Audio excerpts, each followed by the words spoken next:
about the projects in Nyanza, and that has brought my attention to page 6 of The Nation, whereby Raphael Tuju is being called the comeback kid.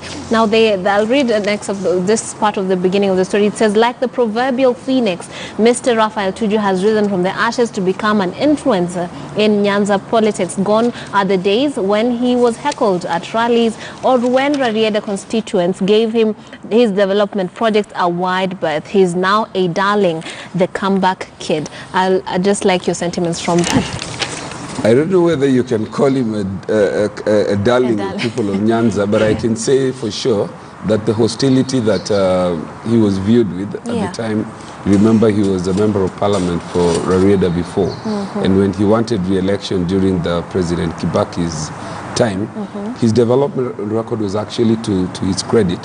Very, very good, exceptional. I think in terms of infrastructure, I think he brought a lot of mobile clinics, and when the time came for the elections, and the elections in Nyanza province are usually based on the psychic of the Luo nation, on national issues at the time. And development, I think, so to speak, take a back seat.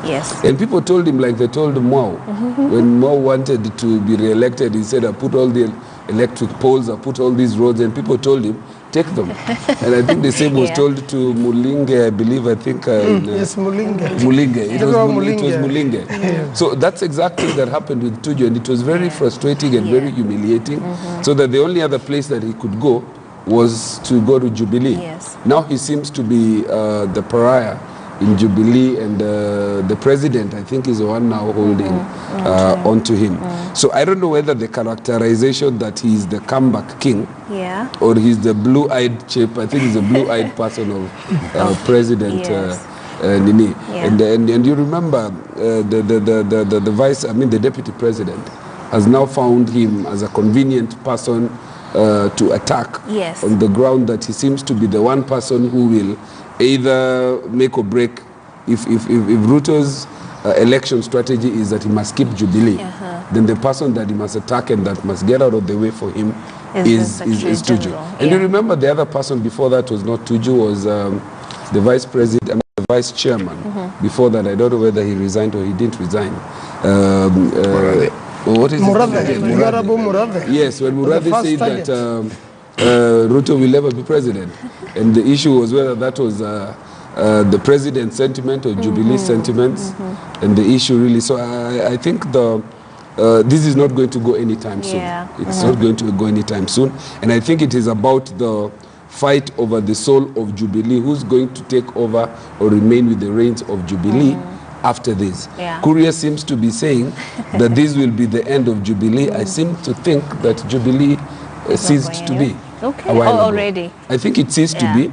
And probably what will happen, in my view, Courier will probably lead a group of people in Central Province with another party. I think he already has some PNU or a version of it. I think that the deputy president will probably fall back to his URP or another party. I don't know, probably the president will remain with Jubilee. Now we have sentiments. He has insisted that he is working for the president. I work for the president and Jubilee, but my association with ODM is as a result of the handshake. And as we were talking about the rising like a phoenix, he no longer has to walk around with a helmet. His mother feels safe going to the market. That's emerged from a previous story. Honorable Eseli, what do you feel about this one? I think Tuju's situation is very complex. You know, one of the DP's people said that they put Tuju there to give a semblance of being a national party. So apparently he was put there as a window dressing, you know. And I think the handshake has sort of helped him. But as I said, he's in a precarious position because one, they call him a minister, and I don't believe he is, because the constitution is very clear. The minister will be nominated by the president, vetted by parliament, then appointed. Tuju was not vetted by parliament, so he has not been appointed. So actually, he lives in a very precarious kind of situation. I think it's good for him that his Nyanza brethren have embraced him, because I think the uncomfortable position he is in, he needs a lot of support. I think it's good that the Nyanza people have embraced him, but I find his position very precarious, because when he's viewed as window dressing. Yeah. Then it's also looked at as punching bag by the DP's people. And then meanwhile he's called a minister and he's not. Yeah. You know, I think you need. I think for him the silver lining on the cloud is that at least his Nyanza brethren have accepted him. Honorable Manzo, do you agree? Yes, you know, the nation says, but the ruling party secretary general has made friends who have promised to defend him, and I'm one of his friends. I want to admire Tuju as being a nationalist, a true nationalist. He has remained consistent, even when politics have swayed Kenyans in one way or another. Yeah. And he's been very useful in advising the president in many things. I believe including the handshake. And he's been consistent for all the years since he was a minister for information up to today. So I believe his new acceptance at home, first of all, politically is very important. And secondly, he is able to unite Kenyans. What's the truth of the matter about the Secretary Generalship of his party, Jubilee, is that Jubilee is no longer together. And when you look at the history of the country, the story of NARC, the story of Kanu, the story of NARC, the story of PNU, then definitely Jubilee is headed the same way. What is important now, if I were to advise the Deputy President, is to form another party or go back to URP and start building his ambitions from there. But so long as, you know, there are these differences between TNA and the URP, definitely now Jubilee is over. And especially when they are no longer holding party meetings. Yes. Now let's move to page 3 of the Nation. Now we have a story that is of that fatal crash in Ethiopia of that Boeing aircraft, and we're being told that Boeing focus on profits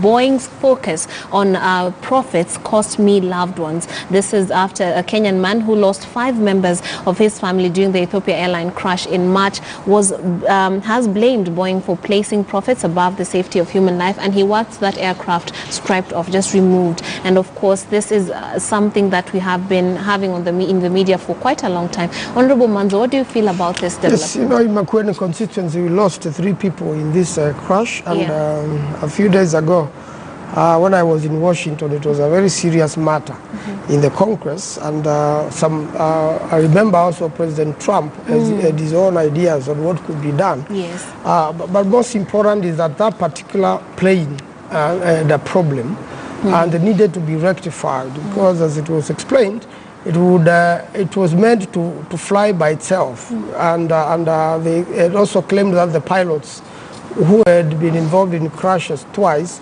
were not properly trained. But definitely this particular plane has a problem. It's very expensive for Boeing to renovate it again, to reorganize it, to make pull them all out of the market. Yes, and there are very many pieces, over 3,000 pieces, which have been taken back to Boeing for reorganization. So I think the Congress in the United States of America have to be firm.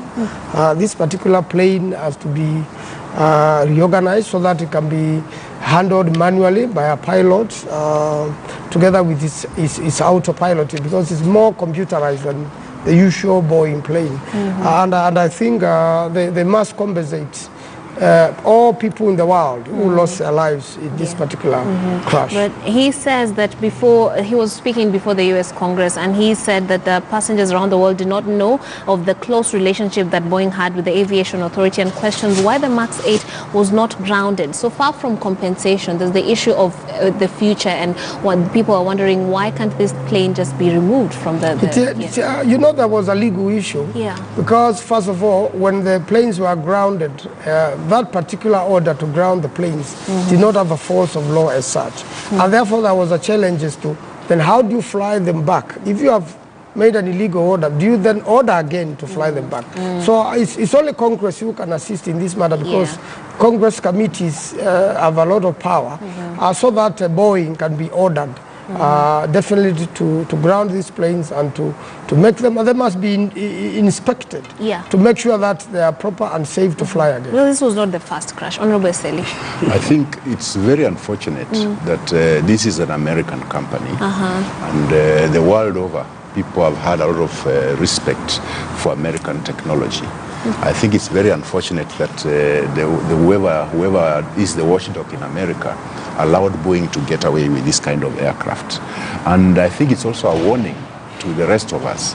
Our belief in artificial intelligence, I think, has been proven to be faulty, because I think it comes a time when you are flying so many people aboard. I think to rely on artificial intelligence is dangerous, and I think this is a warning that the artificial intelligence can go as far as wherever, but it should not go further than that, because if we rely on artificial intelligence alone, where human intervention cannot work, because in this case the pilots could not intervene with the behavior of the aircraft, and it was actually virtually being controlled by the artificial intelligence. I think that one is a very important warning, and I think it's also a warning to the rest of the world that as we develop and get into more sophisticated technology, we need to be very careful that we allow human intervention to override that artificial intelligence.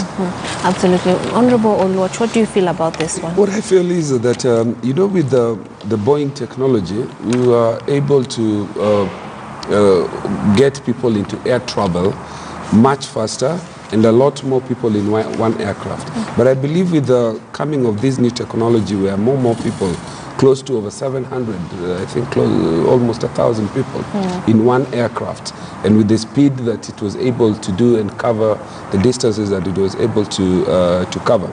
I think recently we also had these direct flights where you're able to do Nairobi to New York, non-stop flights. I think with this comes a greater responsibility on the company to invest more on safety, to invest more on the expertise, on the ability of the pilots to make timely interventions, because in this particular instance, within a space we are told, is it 6 minutes?